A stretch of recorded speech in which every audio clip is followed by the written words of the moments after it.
Hello friends, welcome to our YouTube channel. तो आज हम करेंगे हमारा प्रॉब्लम सेट का जो चल रहा था, क्वेश्चन नंबर 9 तक हमने कंप्लीट किया था। अब आगे देखते हैं क्वेश्चन नंबर 10। इसके पहले के सारे वीडियोस हमने अपलोड कर दिए, प्लेलिस्ट में जाइए, आपको सब कुछ अवेलेबल होगा। ओके, तो स्टार्ट करते हैं question number 10। Question number 10 is in a game of chance a spinning arrow comes to rest at one of the numbers. ठीक है, 1 2 3 4 5 6 7 8। ये आपका ये स्पिनिंग डिस्क है जो कि राउंड घूमता है। और आपसे क्या बोला जा रहा है, ये जो एरो है, इस तरह का क्वेश्चन आपने सॉल्व किया है ऑलरेडी, याद कीजिए 5.4 में। तो ये जो एरो है, एक बार डिस्क को जोर से घुमाया जाएगा तो डिस्क पूरा घूमने के बाद ये जो एरो है, ठीक है, आपसे क्या पूछ रहा है, spinning arrow comes to rest at one of the numbers. इन नंबर्स में से कहीं पर भी एक जगह आके क्या हो जाएगा, स्टॉप हो जाएगा, रेस्ट कर लेगा। क्लियर है? ये गेम ऑफ चांस, आप जो हम एक गेम खेलते हैं, पता है कि आपको, अंताक्षरी खेलते हैं या और कोई सा भी गेम खेलते हैं, एक बॉटल को लेते हैं, ऐसा राउंड घुमाते हैं। ठीक है, वो राउंड घुमाते हैं तो क्या होता है, हमें कैसा पता चलता है कि किसकी चांस है? वो बॉटल की जो कैप है, जिसकी तरफ इशारा करेगी वो उसकी चांस होती है। तो ये बॉटल स्पिनिंग आपने देखा होगा, टेबल के ऊपर बॉटल को ऐसे स्लिप मोड में रखते हैं और उसके बाद फिर उसे राउंड घुमाते हैं। क्लियर है?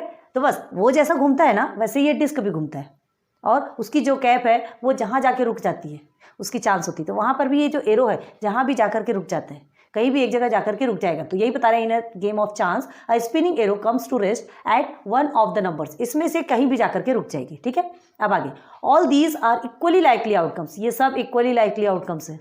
इक्वली लाइकली आउटकम्स, जो सैंपल स्पेस में जितने ऑल पॉसिबल जो आउटकम्स होते हैं ना, वही हमारे इक्वली लाइकली आउटकम्स कहलाते हैं। पढ़ा है आपने इक्वली लाइकली आउटकम्स 5.1 में पढ़ा, याद है ना?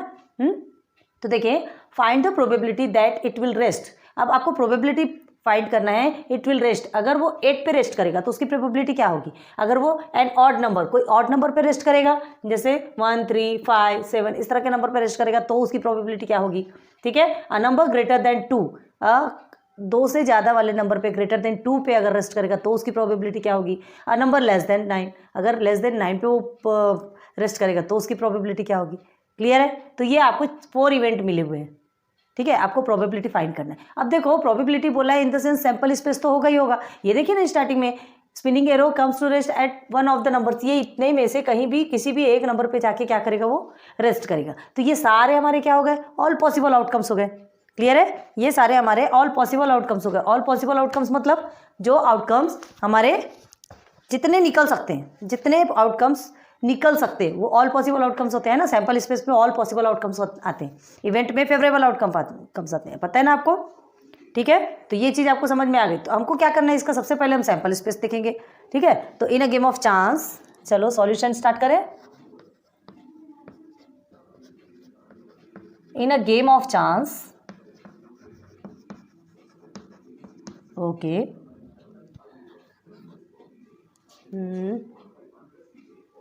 spinning arrow comes to rest. Okay,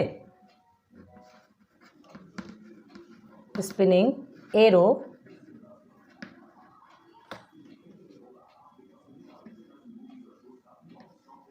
comes to rest at कहाँ? 1 2 3 4 5 6 7 and 8। ठीक है, तो therefore S क्या होगा हमारा? एस क्या होगा? ऑल पॉसिबल आउटकम्स क्या है, यही सब होंगे ना। तो ऑल पॉसिबल आउटकम्स 1 2 3 4 5 6 7 and 8, इतने ही पॉसिबल आउटकम्स है। तो एन ऑफ एस क्या निकलेगा हमारा? N of S number of sample point of sample space क्या निकलेगा? पूरा 8 है, तो यहाँ 8 ही निकलेगा। ओके, निकल गया आपका सैंपल स्पेस, सैंपल पॉइंट निकल के आ गया। अब हमें क्या देखना है, ये जितने भी, ये सब इक्वली लाइकली आउटकम्स है। बार बार बता रहे, इक्वली लाइकली आउटकम्स है। मतलब ये इक्वली लाइकली आउटकम्स का मतलब क्या बताया था हमने आपको? क्या बताया था? जो ऑल पॉसिबल आउटकम्स जो आते हैं वो इक्वली लाइकली आउटकम्स कहलाते हैं। ठीक है, तो probability that it will rest कहाँ? 8। तो इसको हम इवेंट ए ले लेंगे। ठीक है, तो आ जाइए, let event A number 1, let event A. अब इवेंट ए में क्या है? Spinning arrow rest at 8। ठीक है, spinning arrow rest at 8। Okay, तो देयरफॉर इवेंट ए क्या हो जाएगा आपका? 8 ही आएगा ना, इवेंट ए में आपका 8 ही आएगा, क्योंकि सिर्फ 8 के बारे में बोल रहे हैं, सिर्फ 8 में जाकर के क्या हो गया है, स्टॉप हो गया है। ओके, तो एन ऑफ ए क्या निकल के आएगा आपका, n of A is equal to 1। तो हमारा फर्स्ट इवेंट का एन ऑफ ए मिल गया। तो हम नाउ क्या निकालेंगे, प्रोबेबिलिटी बोला है तो P of A is equal to N of A, हमेशा आपको फॉर्मूला पहले लिखना है, ठीक है। N of S is equal to N of A हमें 1 मिला है, एन ऑफ एस हमारा 8 है, तो 1/8। तो therefore P of A is equal to 1/8। ये हमारा फर्स्ट प्रोबेबिलिटी निकल के आ गई। क्लियर है, फर्स्ट हमारी निकल के आ गई। अब हमें क्या पूछा है, second, an odd number, an odd number. तो चलते हैं एन ऑड नंबर। तो लेट सेकेंड लिख दो यहाँ पे, लेट इवेंट बी, थोड़ा जगह बराबर बनाते हैं, लेट इवेंट बी क्या है, बी में क्या पूछा गया है, एन ऑड नंबर, ठीक है। तो spinning arrow rest at an odd number, spinning arrow rest at an odd number. तो इसकी प्रोबेबिलिटी क्या निकल के आएगी, ऑड नंबर बोल रहा है आपको, तो देयरफॉर पहले इसके फेवरेबल आउटकम्स निकालोगे। फेवरेबल आउटकम्स क्या है, इवेंट बी के फेवरेबल आउटकम्स, ऑड नंबर पूछ रहा है, तो आप 1 से लेके 8 तक के बीच में जितने भी ऑड नंबर है तो क्या होगा, 1, 3, 5 एंड 7, 1, 3, 5 एंड 7। ओके, तो n of B is equal to कितना हो जाएगा, 4। ओके, तो now probability of event B, probability of event B क्या होगा, number of sample point of event B upon number of sample point of event sorry of sample space. तो event B का तो आपका 4 हो गया, सैंपल स्पेस का कितना हो गया, 8। करके देखिए 1/2 आएगा आपका।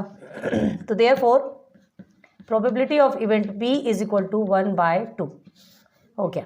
सेकेंड इवेंट का भी हमारा निकल के आ गया। क्लियर, इजी है ना, समझ में आ रहा। इवेंट ए का हमारा 1/8 निकला, इवेंट बी का 1/2 निकला। क्लियर है। अब देखो ये spinning arrow all odd number पे जाके ठहरेगा, तो ऑड नंबर पे जाके ठहरेगा तो उसकी प्रोबेबिलिटी क्या होगी, 1/2। क्लियर है। अब हमें थर्ड में चलना है, a number greater than 2, a number greater than 2 मतलब ग्रेटर देन 2 वाले नंबर पे जाकर के अगर एरो रुकेगा तो उसकी प्रोबेबिलिटी क्या होगी, भाई 2 से ज़्यादा क्या है यहाँ पे देखो, 3, 4, 5, 6, 7, 8, इसमें से कहीं पे भी जाके रुकेगी तो ये ऑल क्या है, फेवरेबल आउटकम्स कहलाएंगे। ग्रेटर देन 2 बोल रहा है आपको, तो ये फेवरेबल आउटकम्स होंगे किसके, इवेंट सी के। अब हम इवेंट सी लेते हैं, 3 यहाँ कर दें, लेट या ना, लेट के बाद आप कॉमा लगा लीजिए, let event C, event C is equal to, अब ये event sorry is equal to क्यों लिख रहे हैं, लेट इवेंट सी। अब ये इवेंट सी में क्या बोला है, अ नंबर ग्रेटर देन 2, ठीक है। तो spinning arrow rest at a number, लिखो स्पिनिंग एरो रेस्ट कहाँ पे, एट, कहाँ गया, a number greater than, a number greater than 2, ठीक है, ये आपको लिखना है।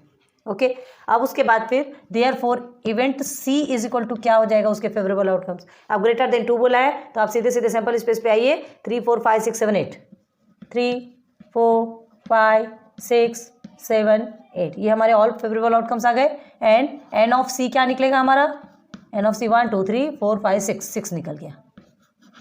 नाउ पी ऑफ सी क्या होगा, probability of event C, number of sample point of event C upon में number of sample space. Event C का मिला हमें 6 and number of sample space कितना है, 8। अब इसको सिंप्लीफाई करेंगे तो किससे सिंप्लीफाई कर सकते हो आप, किससे सिंप्लीफाई कर सकते हो, 2 से करोगे, 2 3 6 एंड 2 4 8, ठीक है, 3/4। तो therefore P of C is equal to 3/4। ये हो गया आपका थर्ड क्या, इवेंट। इवेंट सी का आंसर क्या निकल के आया, इवेंट सी की प्रोबेबिलिटी 3/4। क्लियर हो गया? थोड़ा स्पेस की प्रॉब्लम हो रही है तो हमारे साथ थोड़ा सा प्लीज कोऑपरेट कीजिएगा, ठीक है। This is your first event, this is your second event. यहाँ लिख के रख दे क्या, ये आपका फर्स्ट इवेंट है, ये सेकंड इवेंट है, ये थर्ड इवेंट है, ठीक है। प्लीज वैसे भी 1 2 3 लिखा हुआ है, देख सकते हो। ये 1 2 3 को लिख मत लेना, ये आपके समझाने के लिए बोल रहे हैं, ठीक है। ओके, अब चलिए 4 में क्या बोला गया, लेट इवेंट डी, इसे इवेंट डी मान लेते हैं। तो क्या है, a number less than 9, a number less than 9। अब लेस देन 9 कौन सा होगा? चलो, तो स्पिनिंग एरो रेस्ट एट, यहां लिखेंगे स्पिनिंग, हमारे पास स्पेस नहीं है, हम इधर से लिख रहे हैं ना, रेस्ट एट, फिर ये लिख लीजिए अ नंबर लेस देन 9, ये पूरा आपको लिखना है, ठीक है। तो therefore event D is equal to क्या हो जाएगा, अब लेस देन 9 बोल रहा है तो यहाँ पे देखिए ना 1 से लेके 8 तक ही है, 1 से लेके टोटल आपका 8 तक है। तो लेस देन 9 मतलब क्या होगा, 9 लेस देन 9 मतलब 8 तक के आपका नंबर है, 1 2 3 4 5 6 7 8 तक का नंबर आपको लेस देन 9 बोला, मतलब ये पूरे आएंगे। लेस देन 9 मतलब ये पूरा 1 से 8 तक के पूरे आएंगे, क्योंकि ये सब क्या है, 9 से छोटे हैं। क्लियर है, सारे भी 9 से छोटे हैं, तो ये सारे ही इसके अंदर आएंगे, डी के अंदर। 1 2 3 4 5 6 7 and 8। Okay, and n of D क्या हो जाएगा आपका 8, क्योंकि टोटल नंबर कितने हैं, 8 ही है ना। तो now probability of event D is equal to क्या होगा, एन ऑफ डी अपॉन में n of S is equal to, देखो एन ऑफ डी भी आपका 8 है और एन ऑफ एस भी आपका 8 है। ओके, कट कीजिए इसे, तो क्या होगा 1/1। तो therefore P of D is equal to, हम इसको 1 भी लिख सकते हैं ना 1। तो देखो कितना कितना अच्छा, एकदम ट्रिकी ऐसा क्वेश्चन बताया गया कि आपको कुछ समझ में आ रहा है। इसको देखिए, देखो 1 लिखा है ना, ये 1 मीन्स इसका परसेंट क्या होता है 100%, मतलब 100% चांस है कि क्या ये जो है लेस देन 9 बोल रहा है, मतलब लेस देन 9 बोल रहा है मतलब किसी में भी एरो जाएगा। लेस देन 9 बोल रहा है मतलब पूरे ये जो जितने भी फेवरेबल आउटकम्स है उसमें से किसी में भी एरो जाएगा। है पॉसिबिलिटीज भाई, लेस देन 9 बोल रहा है मतलब 1 से लेके 8 तक ही नंबर है, 9 से तो कम है, ठीक है। तो ये 1 मतलब 100% चांस है कि लेस देन 9 में से किसी में भी एरो जाएगा। कितना बड़ा ट्रिक है, देखो सिर्फ आंसर सॉल्व करने से मतलब नहीं, ट्रिक देखो उसके अंदर का। क्लियर है, तो समझ में आ गया। तो आपको अब देखो पूरा आंसर्स लिखना है, तो ठीक है, पूरे आंसर्स लिखने के लिए क्या करोगे, P of A is equal to P of B is equal to P of C is equal to and P of D is equal to, P of A क्या है आपका 1/8, P of B 1/2, P of C 3/4 and P of D is 1। Okay, so your question number 10 complete. समझ में आया क्या? ये आपका 4th वाला है, वैसे भी हमने यहाँ पे लिख दिया तो चलो ये करने की ज़रूरत नहीं है, ये 1 2 3 लिखने की ज़रूरत नहीं है, आपको यहाँ से लिखना है 1 2 3 एंड देन 4, ठीक है। नंबर्स लिख लीजिएगा, तो नंबर से आपको बहुत जल्दी कंफर्म होता है, क्योंकि यहाँ पे ऑलरेडी आपके नंबर्स में दिए हुए हैं। चलिए फिर कर लीजिए, फिर नेक्स्ट में चलते हैं, देखेंगे क्वेश्चन नंबर 11 क्या है। 11 नंबर क्वेश्चन में पढ़ेंगे, there are 6 cards in a box, एक बॉक्स है जिसमें 6 कार्ड्स है। बहुत कार्ड्स की पढ़ाई बहुत हो रही है। Each bearing a number from 0 to 5, ठीक है। 6 कार्ड्स है, 0 से लेके 5 तक का नंबर है। अब आप बोलोगे 5 तक का नंबर है तो 6 कार्ड्स कहाँ से होंगे, 0 भी तो है, 0 1 2 3 4 5। Okay, find the probability of each of the following events, ये सारे इवेंट्स की प्रोबेबिलिटी फाइंड करना है। That the card drawn shows, card drawn shows मतलब जो भी कोई एक कार्ड निकाला जाएगा, 6 कार्ड में से कोई एक कार्ड निकाला जाएगा तो उसकी जो प्रोबेबिलिटी है, ये उसमें से इसमें से कोई से भी अगर नंबर्स आते हैं तो उसकी क्या प्रोबेबिलिटी होगी, बस ये आपको फाइंड करना है, ये आपको सॉल्व करना है। हम आपको बताते हैं थोड़ी देर आपको समय देंगे, आप खुद से सॉल्व करोगे और फिर हमने जो सॉल्व किया फिर उससे मैच करो, ठीक है। क्योंकि सब कुछ मालूम है, आप नेचुरल नंबर जानते हो। नंबर लेस देन 1 क्या है, लेस देन 1 बोलेंगे तो आपको 1 0 1 2 3 4 5 तक के नंबर्स है, तो लेस देन 1 आपका 0 हो गया। ओके, एंड होल नंबर, तो होल नंबर कहाँ से स्टार्ट होता है, 0 से स्टार्ट होता है। नेचुरल नंबर पता है ना कहाँ से स्टार्ट होता है, उसमें 0 नहीं होता, वो 1 2 3 4 5 and a number is greater than 5। Number is greater than 5 कौन सा है? एक भी नहीं है। 5 तक का ही तो नंबर दिया है, 0 से लेके 5 तक का नंबर दिया, तो ग्रेटर देन 5 कुछ है क्या? नहीं। ठीक है, तो देखो ये सारे इवेंट्स हैं, 4 इवेंट्स हैं, तो इसके लिए हमको सबसे पहले सैंपल स्पेस फाइंड करना पड़ेगा, उसके टोटल आउटकम्स जो ऑल पॉसिबल आउटकम्स है वो निकालना पड़ेगा, और वो निकालने के बाद टोटल जो आपके 4 इवेंट्स है 1 2 3 4, इसको आप नेम देंगे इवेंट्स को। ठीक है, ABCD आप नेम दे दीजिए इवेंट्स को, और वो इवेंट्स की प्रोबेबिलिटी निकालना है। ठीक है, तो चलो स्टार्ट हो जाओ जल्दी से। ये रहा पूरा सॉल्यूशन, सब कुछ हमने आपको अच्छे से क्लियर करके बताया था, आपको समय भी दिया था, होप आपने किया होगा। देखो दिया 6 कार्ड्स इन अ बॉक्स। देखो अगर आपने ईमानदारी से किया तो कमेंट सेक्शन पे बताओ प्लीज़ कि हाँ आपने किया। बहुत खुशी होगी कि इतनी मेहनत करते हैं और उसके बाद फिर आपको रिजल्ट आता है तो अच्छा लगता है। तो देखो there are 6 cards in a box, एक बॉक्स में 6 कार्ड है, तो सैंपल ऑफ स्पेस हमारा क्या हो जाएगा? 0 से लेके 5 तक। ओके, एन ऑफ एस हमारा निकल के आ गया 6। अब हमें लेट इवेंट ए क्या दिया है यहाँ पे? A natural number, drawn card is a natural number, हमें इसकी प्रोबेबिलिटी निकालना है। तो A is equal to natural number कहाँ से स्टार्ट होता है? कभी भी 1 से स्टार्ट होता है। नेचुरल नंबर में 0 नहीं आता, तो 1 से लेके 5 तक के नंबर्स आपके ऑल फेवरेबल नंबर्स आउटकम्स हो गए। उसके बाद फिर ये टोटल कितना है? 5। Okay, now P of A, probability of event A क्या निकालोगे? एन ऑफ ए आपको मिला हुआ है, एन ऑफ एस भी मिला हुआ है, 5/6 हमारा प्रोबेबिलिटी ऑफ इवेंट ए आ गया। क्लियर? आगे आ जाओ, लेट इवेंट बी। अब इवेंट बी हमने बी क्यों माना? हमने A B C D क्यों माना? ताकि आपको हर जो इवेंट है 1 2 3 4 जितने भी इवेंट्स हैं समझ में आना चाहिए कि किस इवेंट की प्रोबेबिलिटी कौन सी है। क्लियर है? अब इवेंट बी में क्या दिया है यहाँ पे देखिए, नंबर लेस देन 1, मतलब जो ड्रॉन किया कार्ड वो जो नंबर है वो 1 से कम है, तो है ना भाई 1 से कम एक नंबर तो है यहाँ पे 0। हमने क्या डाला?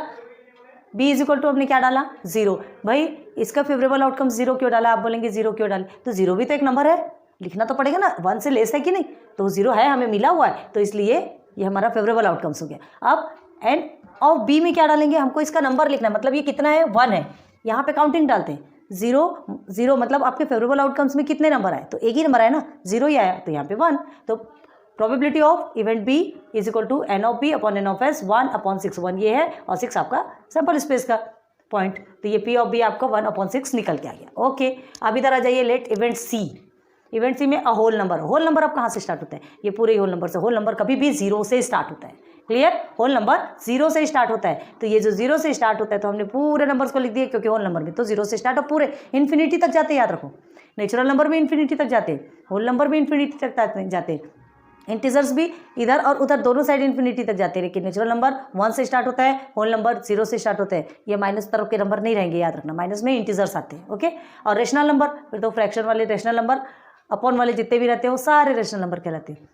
यार पढ़ा है आपने, बच्चों जैसा पढ़ाना पड़ता है, लेकिन नहीं, हर एक चीज़ टाइम पे और क्लियर करवा दी जाए ना तो और अच्छे से याद रहता है। ठीक है, तो चलो अब आपसे क्या बोला गया? होल नंबर बोला गया, तो एन ऑफ सी हमारा 6 निकला। अब पी ऑफ सी मतलब probability of event C is equal to N of C upon N of S, तो ये भी 6 है और ये भी 6 है, तो ये हो गया पूरा कट हो गया, तो 1। मतलब देखो कितना सही बता रहा है, यहाँ पे भी क्या 1 मतलब 100%, मतलब 100% पॉसिबिलिटी है कि जो कार्ड ड्रॉन है, जो कार्ड ड्रॉ किया जाएगा तो उसमें से होल नंबर ही निकल के आएगा। भाई जब ये पूरे ही तो होल नंबर है तो इसमें से कोई एक निकलेगा, मतलब होल नंबर ही तो निकलना है, तो 100% पॉसिबिलिटीज़ है कि कार्ड जो ड्रॉन किया गया है उसमें से होल नंबर ही निकल के आएगा, चाहे फिर 0 1 2 3 4 5 कोई सा भी हो।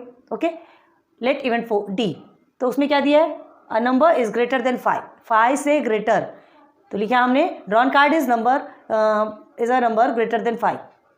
ग्रेटर देन 5 कौन सा है? आ जाइए सैंपल स्पेस में, 0 यहाँ देखो ना, 5 से ग्रेटर कुछ है क्या? नहीं, कुछ भी नहीं है, तो हमारे फेवरेबल आउटकम्स को हमने क्या रखा? एम्प्टी। याद रखो, वहाँ पे 0 भी नहीं लिखोगे, 0 भी एक नंबर है। हमने यहाँ पे 0 लिखा, कहाँ लिखा 0? ये देखिए 0 भी एक नंबर है, जहाँ कुछ नहीं है तो छोड़ दो। लेकिन उसके बाद जब एन ऑफ डी पूछेगा, है ना, नंबर ऑफ क्या? सैंपल पॉइंट किसका?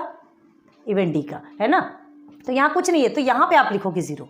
ठीक है, 0 मतलब यहाँ पे कुछ नहीं आया, कुछ भी नहीं आया आपका number of sample point, number of point of event D कुछ भी नहीं आया, तो इसलिए वहाँ 0 लिखा है। तो probability of D n of D upon N of S, तो आपका 0.6 इज इक्वल टू 0 ही होता है, तो probability of event D is 0। और ये चारों का आंसर हमने लिख दिया। बहुत ईजी है, आप इतने बार सॉल्व कर चुके हैं कि आपके लिए तो अब क्या बोलना चाहिए, बाएं हाथ का खेल हो चुका है। चलो जल्दी से नोट डाउन करो, फिर आगे बढ़ते हैं। अब देखते हैं क्वेश्चन नंबर 12। ठीक है, 10 11 कंप्लीट हो गया, आ जाइए 12 में।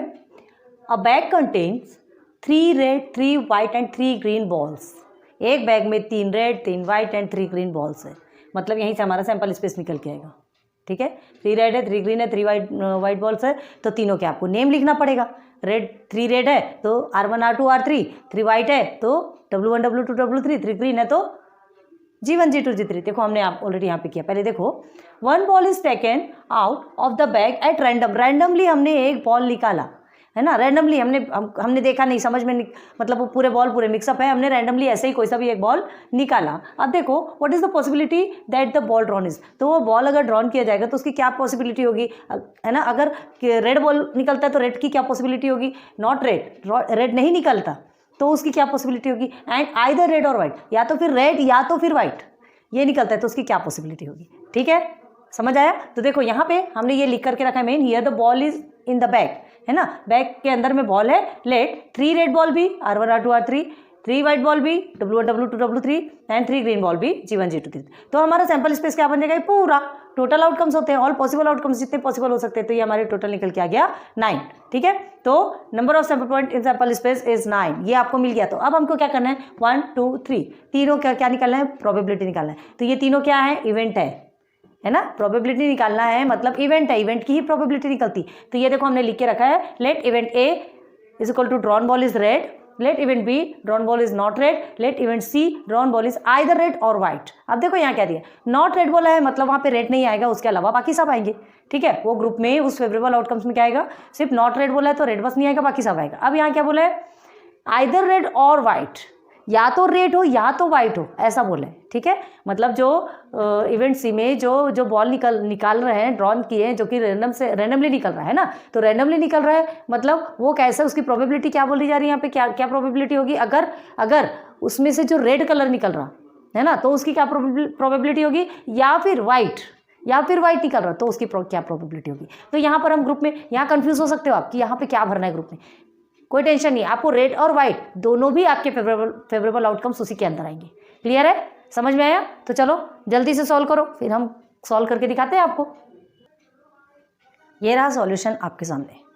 कितने लोगों ने सॉल्व किया, जल्दी से कमेंट सेक्शन पे कमेंट कीजिए कितने लोगों ने सॉल्व किया। प्लीज़ ईमानदारी बरतिए, इतने अच्छे से आपको एक एक चीज़ आपको समझाने की कोशिश की, एक भी पॉइंट हमने नहीं छोड़ा है, तो प्लीज़ आप भी मत छोड़िएगा। नहीं समझ आता आप कमेंट सेक्शन पे पूछ लीजिए, हमारे और आपके बात करने का जरिया वही एक है। क्लियर है, ओके। चलो, तो आपको क्या दिया है, let event A drawn ball is red. अगर रेड बॉल निकलता है तो उसकी प्रोबेबिलिटी क्या होगी, तो रेड बॉल निकलता है तो उसकी प्रोबेबिलिटी सिर्फ R1 R2 R3। ठीक है, रेड बॉल आपकी 3 है तो N ऑफ ए क्या हो जाएगा आपका 3। ओके, उसके बाद फिर P of A, probability of event A का फॉर्मूला क्या है, N of A upon N of S. जब यहाँ पर जो भी इवेंट रहेगा वही इवेंट यहाँ पर आएगा, क्योंकि उसी की प्रोबेबिलिटी निकालना है। तो N ऑफ ए 3 मिला है, N ऑफ एस हमारा 9 है, तो इसे सिंप्लीफाई करोगे तो 1/3, 3 1 3, 3 3 9, तो P of A is equal to क्या आ गया, 1/3। ओके, बाद सेकंड में आ जाओ, लेट इवेंट बी में नॉट रेड बोला है।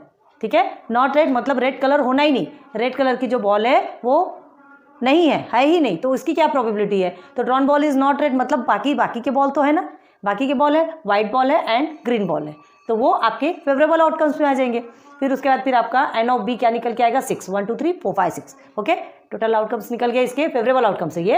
अब प्रोबेबिलिटी ऑफ इवेंट बी क्या निकलेगा, probability of event B N of B upon N of S, ये 6 मिला है आपको, और टोटल आपका सैंपल स्पेस का 9 है। ओके, तो इसे सिंप्लीफाई करोगे तो 2/3, 3 2 6, 3 3 9। ओके, तो probability of event B is equal to 2/3। Then let event C का प्रोबेबिलिटी आपको निकालना है, ड्रॉन बॉल आइदर रेड और वाइट, आइदर रेड, या तो रेड होना या तो वाइट होना। ठीक है, रेड होगा तो भी इवेंट सक्सेस है, वाइट होगा तो भी इवेंट सक्सेस है, दोनों में से कोई सा भी हो सकता है। तो हमको यहाँ क्या लिखना है, बताया था हमने आपको इसके पहले कि आपको दोनों भी इसमें लिखना पड़ेगा। तो 1 2 3 4 5 6 आपका N ऑफ सी निकल के आ गया। तो आपको क्या निकालना है, P of C, probability of event C निकालना है। तो N ऑफ सी जो हमको मिला है, और उसके फिर N ऑफ बी क्यों लिखे हमने, N ऑफ एस है, ये नीचे परमानेंट N ऑफ एस रहेगा ना, तो N ऑफ एस हमारा 9 है, N ऑफ बी सी हमें 6 मिला, ये भी 6/9 2/3। तो probability of event C is equal to 2/3। ठीक है, अब ये देखो यहाँ 2/3 आया, यहाँ भी 2/3 आया, आपको ऐसा लगेगा कि कहीं तो भी कन्फ्यूजन है क्या, है ना। लेकिन देखो आपके आंसर में इधर आपको 1/3 आएगा, क्यों? क्योंकि इसे सिंप्लीफाई करेंगे तो 1/3 आएगा। लेकिन ये यहाँ दोनों में 6 आउटकम्स है, जो फेवरेबल आउटकम्स है 6 है, और जो हमारे सैंपल स्पेस का जो आउटकम्स है वो 9 है। तो 6/9 को अगर हम सिंप्लीफाई करेंगे तो 2/3 ही आएगा। 3 से ही सिंप्लीफाई होने वाला है ना, तो 2/3 ही आएगा। एक बार टेक्स्ट बुक में आप चेक कर सकते हो, चेक करना हो तो। चलो एक बार देख लेते हैं टेक्स्ट बुक में। क्वेश्चन नंबर 12 है ना ये, क्वेश्चन नंबर 12। हाँ देखिए, अगर आपके पास टेक्स्ट बुक अभी फिलहाल अवेलेबल नहीं है तो 1/3, 2/3, 2/3।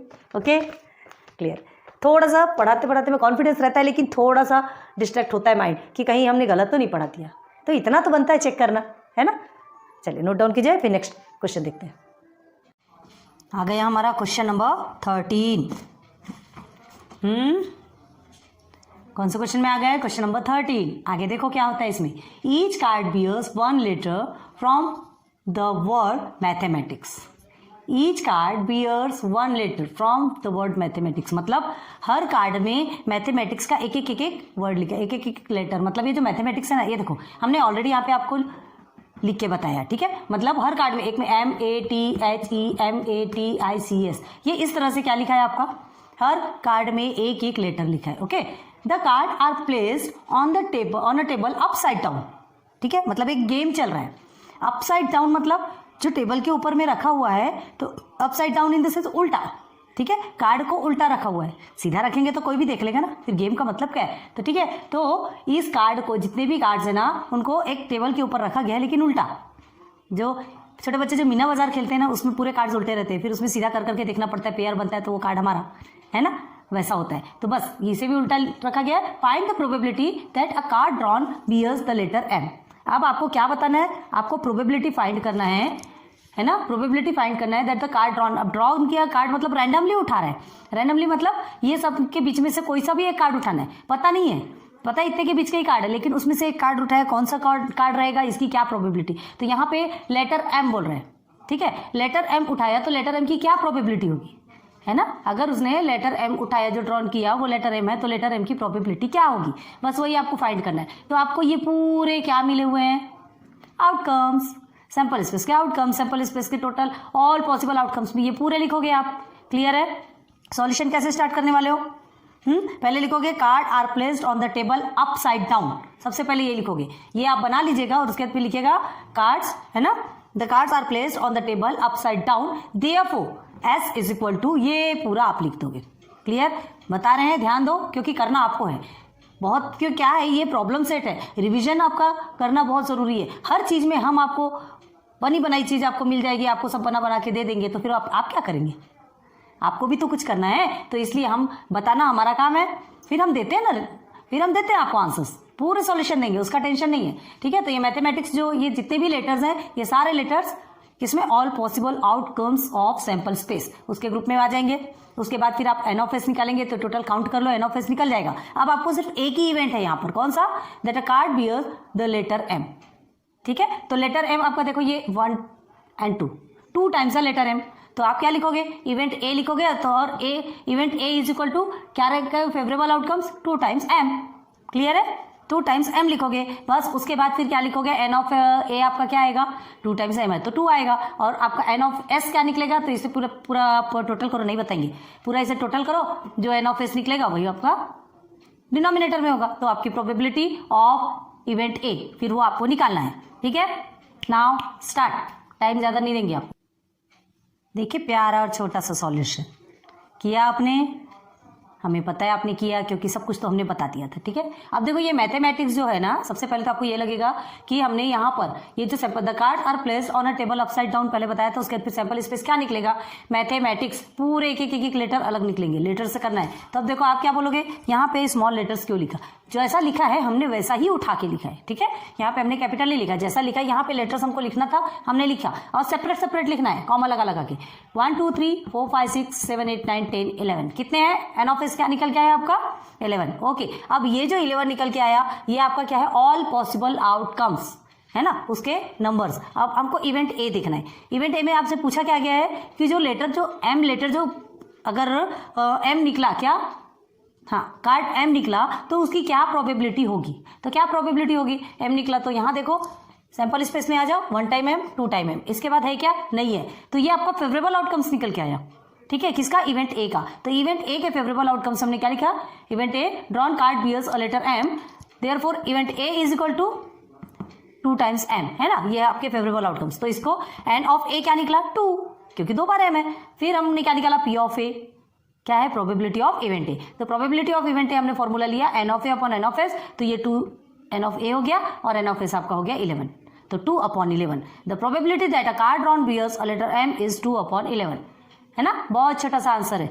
हर जगह में कार्ड बलून बस यही सब चल रहा है, बस उतने में ही हमारा क्वेश्चंस ना, उतने के बीच में ही हम घूम रहे हैं, जब से बस वही पढ़ रहे हैं। आपको ऐसा नहीं लग रहा? हाँ, जितना भी हमने सॉल्यूशन इसके पहले भी जितने भी सॉल्व करवाए, सब हमको ऐसा लग रहा है कि दिमाग बस उतने में ही अभी हम घूम के रह गए, बस वहीं पे राउंड घूम रहे हैं हम, है ना। तो ये क्वेश्चन नंबर 13 कंप्लीट हो गया है। अब देखते हैं 14 भी क्या है, कहीं वो भी सेम तो नहीं है, पहले इसे नोट डाउन कीजिए। Now question 14, okay. अब ये 14 क्वेश्चन देखते हैं क्या है। ये out of 200 students from a school, एक स्कूल में 200 स्टूडेंट्स है, 135 like kabaddi and remaining students do not like the game, ठीक है। टोटल आपके कितने स्टूडेंट्स हैं, 200 स्टूडेंट्स है, जिसमें से 135 लोग कबड्डी पसंद करते हैं। आप भी कबड्डी करते, कबड्डी करते, बिना सांस लिए आपको खेलते जाए, बहुत अच्छा गेम है, बॉडी के लिए तो बहुत अच्छा गेम है, बाकी जो डरते हैं उनकी बात एक अलग है, ठीक है। और the remaining student do not like the game, भले इसमें कपड़े खराब होते हैं, सब खराब होते हैं, लेकिन उससे फिटनेस आती है, कबड्डी खेलना बहुत अच्छी बात होती है। तो यहाँ पे क्या दिया है, remaining students do not like the game, मतलब जो जितने बच्चे हैं वो स्टूडेंट को कबड्डी पसंद नहीं है, ठीक है। टोटल कितने, 135 स्टूडेंट्स उनको कबड्डी पसंद है, बाकी जितने रिमेनिंग है, रिमेनिंग किस में, 200 में जितने रिमेनिंग है वो उनको कबड्डी पसंद नहीं है। बस रिमेनिंग आप निकाल सकते हो कितने को पसंद नहीं है, 200 माइनस 135 कर सकते हो, निकल के आएगा आपका। If 1 student is selected at random from all the students, सारे स्टूडेंट्स में मतलब टोटल 200 स्टूडेंट्स में से अगर एक स्टूडेंट को सेलेक्ट किया जाता है, ठीक है, पूरे स्टूडेंट्स में से कोई एक स्टूडेंट, ध्यान दो, अगर ये रैंडमली बोल रहा है ठीक है, यहाँ पे रैंडमली आ गया क्योंकि पूरे स्टूडेंट्स में से आपको सेलेक्ट करना है, ठीक है। तो अगर रैंडमली आया है मतलब आपको, अगर वो समझ लिया ना, रैंडम समझ लिया, तो सैंपल स्पेस समझना बहुत, सैंपल स्पेस लिखना बहुत जरूरी। और जब तक सैंपल स्पेस नहीं लिखोगे तब तक आप इवेंट कैसे फाइंड करोगे, प्रोबेबिलिटी कैसे फाइंड करोगे, ओके।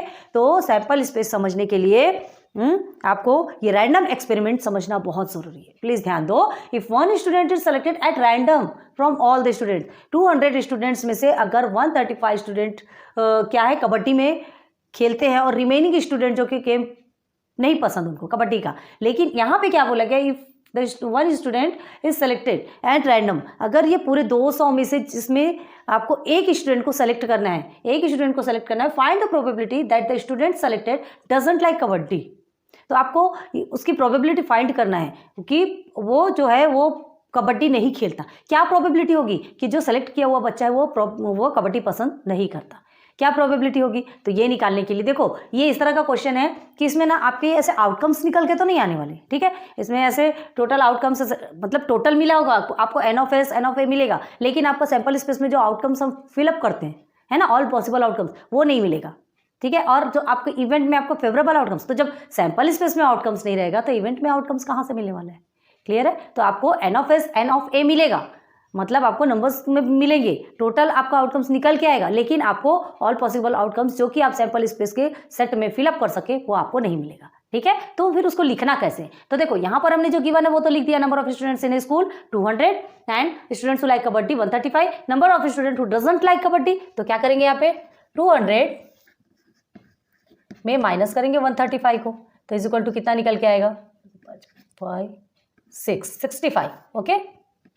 तो ऐसे 65 स्टूडेंट्स जिनको कि कबड्डी पसंद नहीं है, ठीक है। लेकिन आपको किसमें से पूछा गया, रैंडमली पूरे स्टूडेंट्स जो कि 200 स्टूडेंट्स है उसमें से सेलेक्ट करेगा, कोई एक स्टूडेंट को सेलेक्ट करना है, तो क्या पॉसिबिलिटी है कि वो जो सेलेक्ट किया हुआ बच्चा है उसको कबड्डी पसंद नहीं है, ठीक है। तो हमको क्या लिखना है, रैंडमली एक्सपेरिमेंट होना। तो सबसे पहले क्या लिखेंगे, इन अ स्कूल, ये तो आपको लिखना ही है ना, in a school 1 student is selected, 1 student is selected,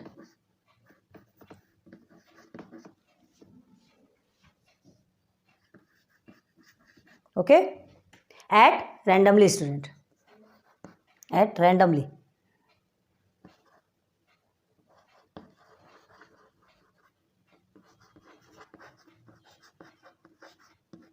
okay.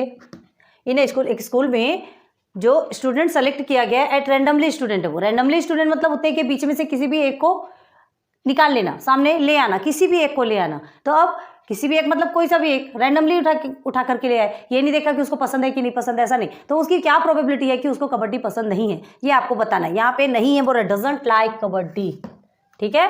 तो आपको ये प्रोबेबिलिटी फाइंड करना है। तो रैंडमली स्टूडेंट है वो जिसको सेलेक्ट किया गया, तो रैंडमली सेलेक्ट किया गया, तो देयरफॉर यहां लिख दो S is the sample space, सीधे बस इतना लिख लो, क्योंकि सैंपल स्पेस के आउटकम्स निकल के नहीं आ सकते यहाँ पे, ठीक है। इसको ऐसे ही सॉल्व करना पड़ेगा। तो आपका एन ऑफ एस निकल के आएगा। एन ऑफ एस क्या है यहाँ पे 200, ठीक है। अब यहाँ पे सैंपल स्पेस में से 200 तक का तो नंबर तो नहीं लिख सकते, total 200 students. S is the sample space and number of S is 200, clear है, ओके। अब हमें क्या करना है, एक इवेंट दिया गया है, क्या है event, doesn't like kabaddi, randomly experiment किया गया है। तब आपको क्या बोला गया है, एक इवेंट आपको उसकी प्रोबेबिलिटी फाइंड करना है, एक इवेंट की जिसमें जो सेलेक्टेड स्टूडेंट है डजंट लाइक कबड्डी, ठीक है। तो क्या लिखेंगे, लेट, हम उसे लेट सपोज लेट ले लेंगे, क्यों, क्योंकि इवेंट को नाम देना कंपलसरी है, तभी तो समझ में आएगा ना कौन सा इवेंट है। Let event A, the student selected, या द सेलेक्टेड स्टूडेंट, जो भी लिखो, the selected student doesn't like kabaddi, ठीक है, doesn't like kabaddi, okay. Therefore क्या आएगा, therefore A is equal to, अब यहाँ पे भी कुछ लिख सकते हैं क्या, यहाँ पर भी पॉसिबल नहीं है, यहाँ पर भी आउटकम्स लिखना पॉसिबल नहीं है। जब सैंपल स्पेस का आउटकम्स नहीं लिख सके तो इवेंट के आउटकम्स नहीं आएंगे। यहाँ पे भी आपका क्या आएगा, हाँ, N of A, N of A, therefore event A, direct लिख लो यहाँ पे, देयरफॉर इवेंट ए इज, ऐसा लिखो और ऐसा लिखो, N of A is equal to क्या आएगा यहाँ पे, देखो 200 में से 135 को माइनस करेंगे तो 65, ठीक है। मतलब इतने लोगों को कबड्डी पसंद नहीं है, एन ऑफ ए, इतने लोगों को कबड्डी पसंद नहीं है, 135 को कबड्डी पसंद है, टोटल कितने हैं 200 है, क्लियर है। तो अब हमारा एन ऑफ ए निकल के आ गया, एन ऑफ एस निकल गया। अब हमको क्या निकलना है, प्रोबेबिलिटी ऑफ इवेंट ए, ठीक है। तो now P of A is equal to N of A upon में हम लिखेंगे N ऑफ S।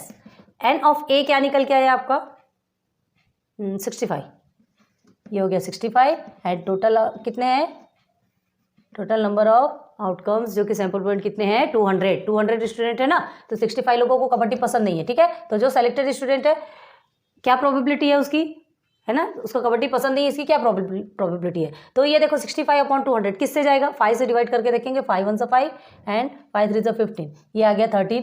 अब 5 4 20 एंड ये 0 सॉरी 13 अपॉन 40, ठीक है। तो ये 13 upon 40, therefore P of A is equal to 13 upon 40, probability of event A is 13 upon 40। निकल के आ गया आपका आंसर, यही है। मतलब वो जो सेलेक्टेड स्टूडेंट है वो उसको कबड्डी पसंद नहीं, इसकी क्या प्रोबेबिलिटी, उसकी प्रोबेबिलिटी क्या निकल के आई 13 अपॉन 40, क्लियर हुआ। तो आंसर इसका कैसे लिखेंगे,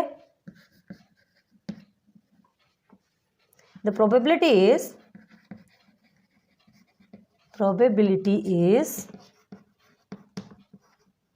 13 अपॉन 40, किसकी, that the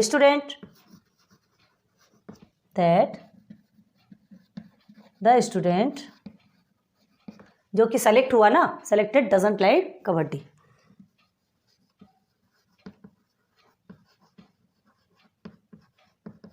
doesn't like kabaddi,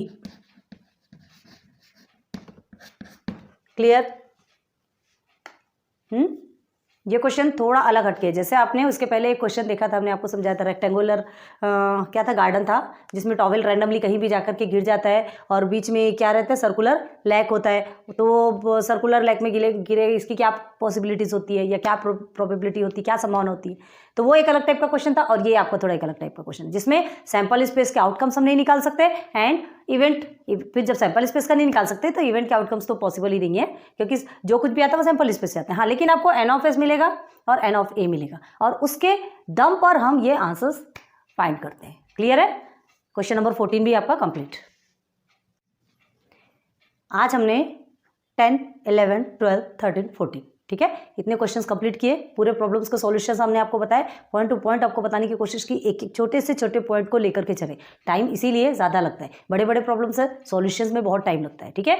तो ये इतने क्वेश्चंस आपके क्लियर करवा दिए, पहले इसे आप बहुत अच्छे से प्रैक्टिस कीजिए और फिर नेक्स्ट टर्म पे लेक्चर नंबर 4, लेक्चर नंबर 4 में आपके 3 क्वेश्चन जो कि स्टारर क्वेश्चन है, मेन और मोस्ट IMP क्वेश्चन है 15, 16, 17, एक विथ एक्टिविटी भी है, सॉल्व करेंगे, ठीक है। तो अभी के लिए हम यहीं स्टॉप करते हैं, तो फिर मिलेंगे नेक्स्ट लेक्चर पे। देखिए ये क्वेश्चंस बचे, ये एक्टिविटी वाला क्वेश्चन है और ये आपके 2 स्टारर क्वेश्चन है, करेंगे सॉल्व, ठीक है। तब तक के लिए thanks for watching my videos, like subscribe share करते रहिए। अगर वीडियो पसंद आती हो तो प्लीज़ अपने फ्रेंड्स के साथ में शेयर कीजिए, थोड़ा सा मोटिवेशन हमें चाहिए। और कमेंट सेक्शन पे आप प्लीज़ थोड़ा अच्छे से कमेंट दीजिए। आपको अगर कुछ नहीं समझ आता तो भी आप हमसे कमेंट के जरिए बात कर सकते हैं। क्लियर है?